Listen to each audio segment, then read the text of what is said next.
जय श्री कृष्ण। प्रिय दर्शकों, अब बात करते हैं गरुड़ पुराण अध्याय 4, जिसमें गरुड़ जी अब पूछते हैं कि हे केशव, किन पापों के कारण पापी मनुष्य यमलोक के महामार्ग में जाते हैं और किन पापों से वैतरणी में गिरते हैं तथा किन पापों के कारण नरक में जाते हैं, वह मुझे बताइए कि वो कौन से पाप है जिनके कारण ये सभी यातनाएं दी जाती हैं।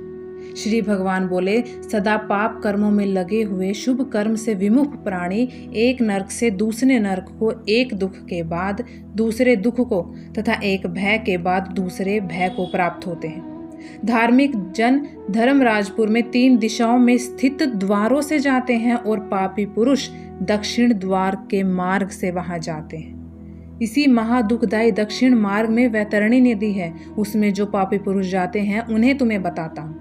जो ब्राह्मणों की हत्या करते हैं, सुरापान करने वाले, गो घाती, बाल हत्यारे, स्त्री की हत्या करने वाले, गर्भपात करने वाले, गुप्त रूप से पाप करने वाले, जो गुरु के धन को हरण करने वाले हैं, देवताओं को ब्राह्मणों का धन हत्याते हैं, स्त्री द्रव्यहारी, बाल द्रव्यहारी हैं, जो ऋण लेकर उसे नहीं लौटाते, धरोहर का अपहरण करते हैं, विश्वासघात करते हैं, विषानन देर मार डालने वाले, दूसरे के दोष को ग्रहण करने वाले, गुणों की प्रशंसा ना करने वाले, गुणवानों के साथ डाह रखने वाले, नीचों के साथ अनुराग रखने वाले, मूढ़ सत्य संगति से दूर रहने वाले, जो तीर्थों, सज्जनों, सत्कर्मों, गुरुजनों और देवताओं की आलोचना करते हैं, निंदा करते हैं, पुराण, वेद, मीमांसा, न्याय और वेदांत को दूषित करने वाले हैं, दुखी व्यक्ति को देखकर प्रसन्न होने वाले हैं, प्रसन्न को दुख देने वाले हैं, दुर्वचन बोलने वाले, सदा दूषित चित्तवृत्ति वाले हैं, जो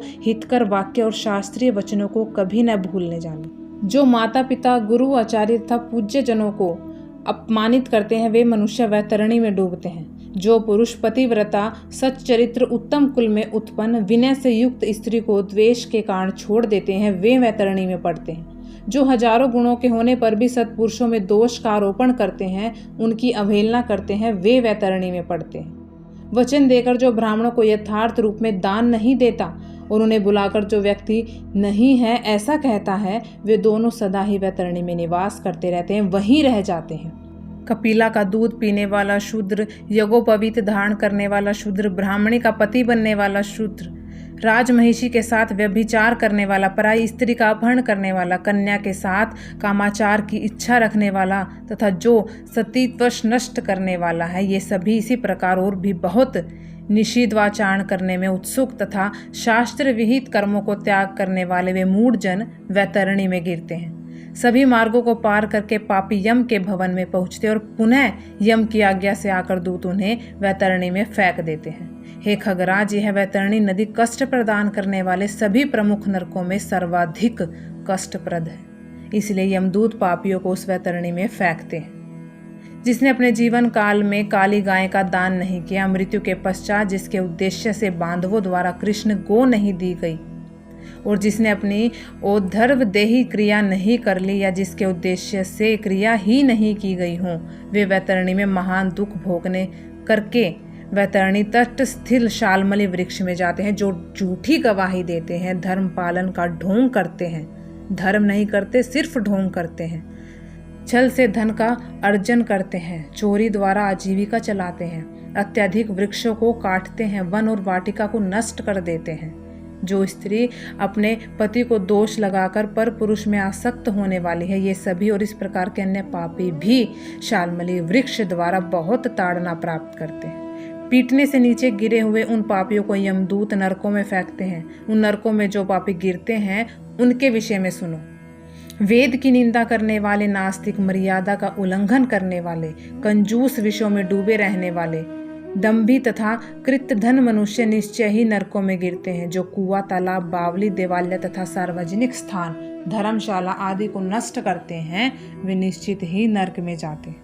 जो मंद पुरुष भगवान शिव, भगवती शक्ति, नारायण, सूर्य, गणेश इनकी पूजा नहीं करते, वे नरक में जाते हैं। दासी को अपनी शैया पर आरोपित करने से ब्राह्मण अधोगति को प्राप्त होते हैं, और शूद्रा में संतान उत्पन्न करने से वह ब्राह्मणत्व से ही च्युत हो जाता है। वह ब्राह्मण धम कभी भी नमस्कार के योग्य नहीं है। जो मूर्ख ऐसे ब्राह्मण की पूजा करते हैं वे नरकगामी होते हैं।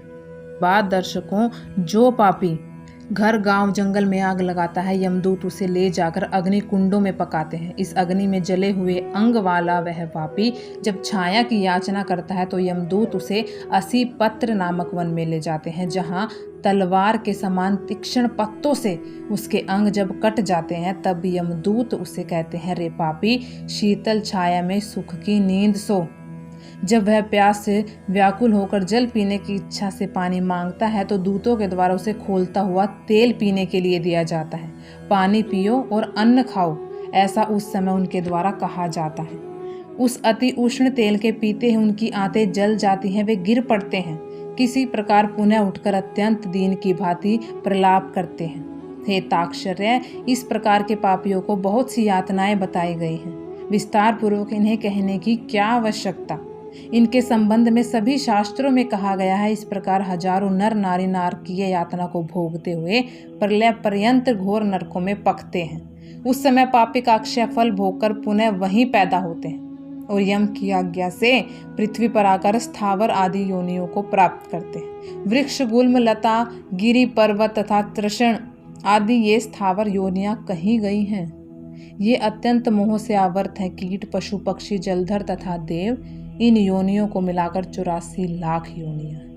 इन सभी योनियों में घूमते हुए जब जीव मनुष्य योनि प्राप्त करते हैं, मनुष्य योनि में भी नरक से आए व्यक्ति चांडाल के घर जन्म लेते हैं और उनमें भी कुछ आदि पाप चिन्हों से वे बहुत दुखी रहते हैं। किसी को गलित कुष्ठ हो जाता है, कोई जन्म से अंधा और कोई महारोग से व्यथित होते हैं। इस प्रकार पुरुष और स्त्री के पाप के चिन्ह दिखाई पड़ते। यह था गरुड़ पुराण भाग 4। फिर पेश करते हैं आपके साथ भाग 5। तब तक के लिए जय श्री कृष्ण।